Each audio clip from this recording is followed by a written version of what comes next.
to the show. This is The Force Always. My name is Diz, aka David Zammit. So let's get on with the show with the news, the views, the reviews, and interviews. Before I go on, if you want to subscribe to the channel, The Force Always, just subscribe and hit the notification button, and it would be great. But if you don't want to, I understand. It's all good. If you want to send in a comment that is a question or just a comment, I usually go through them, especially on the show. That'd be great. Like the video if you like. It's up to you. Let's get on with the news. News is Disney and AI are sort of coming together and sort of made a statement that, we want those AI creators and their content to come with us. That's Disney. And, we can put them on Disney Plus. There's a certain range of characters you can use, and we can go forth with that. So it gives an opportunity to, just regular people to create their AI masterpieces and possibly get them on Disney. Now, what the extent of all of this is really meaning in the end, it's only just been made as comments. It's all just in the air at the moment. But yeah, Disney really wants to sort of not have AI really take over completely, because I think AI is outstanding. It's unbelievable. Anyway, so they're really trying to capture the moment and get fans on board. So that could, mean that you have your stuff on Disney Plus. But this is a developing story in its early days. Anyway, to more news, the other developing story in a way is a new game that's been released. It's called Fate of the Old Republic. That's right, Fate of the Old Republic. It's developing as well because it's in its early stages, and it's at the point where they don't know if it's canon or not. If it's canon or if it's going to be Legends.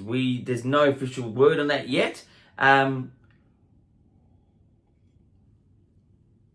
no official word on that particular game. Go and check out the trailer. It's a magnificent trailer. Simple, epic, and woo. Anyway, that's just some news. So anyway, that's the news for this time around. Let's get into views.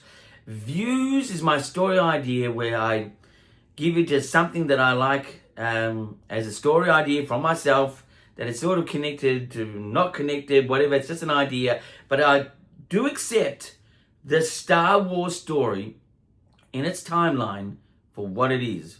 Good or bad, I accept it. Anyway, my story idea is actually connecting to Fate, the Old Republic. I reckon it was so far really good that they called it Fate, not the Old Republic. I think it is more of a subtitle, the Old Republic, than a main title. I like Fate. It gives it sort of a wishing sort of feel. Almost, it sort of comes off like faith, which is very religious, which is, in my era especially, being old, I'm an old person, Star Wars is very religious. It's become more divisional these days, and still, with the juices flowing in a good way. But yeah, I would like this to be canon. I would be creating this story for canon. The Fate of the Old Republic, whatever happens with the fate of this, if it's going to be Legends or canon, well, that's just another thing. My story idea really is not really an actual story, but having this game, whatever this game, because the game looks good.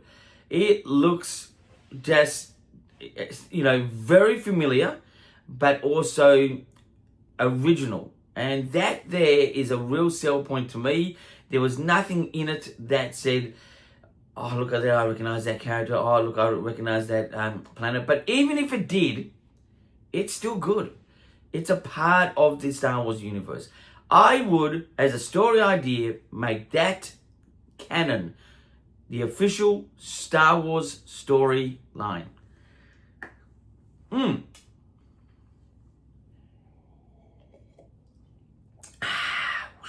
So, now let's get into reviews. Reviews is just anything that I have pretty much in this room. As you can see, there's a whole lot of stuff here. But today, because we're coming to, we are in the month of The Force Awakens 10th year anniversary. It came in Australia, I think it was between December 18 and December 25, something like that. 10 years ago. I can't believe it's 10 years ago, but this is an old Vanity Fair magazine that I kept with the characters coming to life with the new Force Awakens that was 10 years ago, coming together with some interviews and stuff like that. And look, even inside here we had a great sort of spread there. In the Vanity Fair, it says the Empire reboots. Well, I think the Empire reboots all the time because everyone, not everyone, part of the people, especially Star Wars fans, think, is this going to be the new Empire Strikes Back? Just a little bit of note there because it makes me laugh every time a new Star Wars film comes out. This could be the Empire Strikes Back of the new era. But anyway, this was the Vanity Fair that I've still got pristine, and that was look, it's express delivery. Well, that's expressed a long time ago. This here, I give this, look, I think the picture on the cover by Vanity Fair was not that great, even though it was, I think the creativity by Vanity Fair in their sort of picture lets it down a little. It's even though we're getting the characters we want. I will give this an 8 out of 10. I still hold Force Awakens pretty highly anyway, but that was my review. So because it's the morning here. So let's get into interviews. Interviews is usually at the moment, mainly comments that I have on my comment section from the last video. I highly suggest if you're watching any of my videos, if you actually watch any of my old videos, that if you have a comment, put it on the last possible video. That's where I'll be taking the questions for the next possible video, which this is the next possible video. So let's have a look. Michael from Werribee South. It's a part of Melbourne, Australia. He loves this program. He's a Star Wars fan that is not hardcore, but he's becoming hardcore. I think he is a sponge for information, this guy. But anyway, Michael has sent a number of questions. And his first question, and anyone can send questions, any comments, questions, whatever you like, please. Love it. First one, will the story of Mandalorian continue past the upcoming movie? If so, how? Well, it's not been officially said, but technically the last season is season 3, and we're going into season 4. There was talk that this movie could be season 4, but as a movie.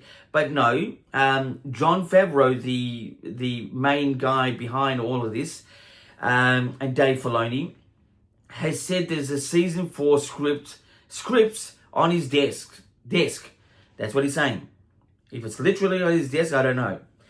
That would be scary because if someone stole it, my goodness, that would go on the internet pretty quick. But anyway, I absolutely think so. It would definitely go past this upcoming movie, maybe into season 4. Maybe they'll keep continuing movies. I think it really depends on the success and the reception of this movie. And that's going to be a test for this particular story, which is The Mandalorian, but now it's The Mandalorian with Grogu. So that was the answer to that question. The second question by Michael from Werribee South says, will the new Jedi Order movie actually happen? Well, that's a question. Will it ever happen? Well, I'm not Lucasfilm, I'm not Disney, I don't know.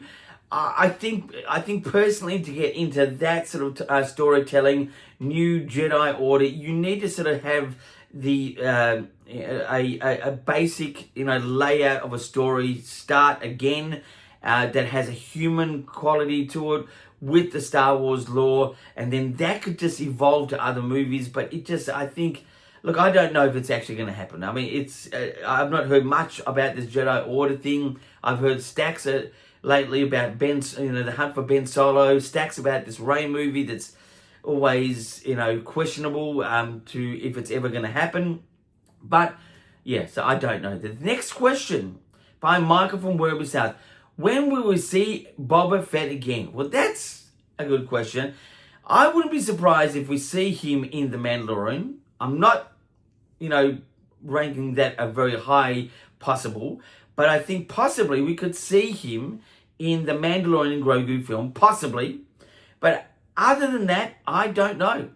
Unfortunately, I think there's been a little bit of a breakdown with the reception of Boba Fett, or maybe they just want to sort of give that many years to sort of then re-establish again, because the portrayal of Boba Fett in the TV series compared to what we knew him in the movies was a completely different style of character, which I think they should have stuck to a sort of sinister agent, like a real sort of hunting and gathering type person, and turned into a sort of like a positive hero, which is good, but that's what happened. And not to say that what they've done is wrong. If that's the way they want to do it, I accept it. I understand. I think Boba Fett was good, not great, but good. That's the series that we saw. Anyway, so let's get into the next question. Will John Boyega return to Star Wars? This is from Michael from Werribee South. Will John Boyega return to Star Wars? I'll say this. I don't know. But personally, I think John Boyega, like myself, the idea of doing a Star Wars film is just exciting. Now, not that you want to do anything and everything in the world just to do things, but I think personally he'll return. But I don't know. He's definitely a little bit caught up in some politics, rightly so. But, I would love to see him come back. I thought he was great. He was actually the very first original image of the sequel era of episodic films to come out. Popping up, from the bottom in that trailer in a stormtrooper as we thought then, but obviously it's a First Order suit.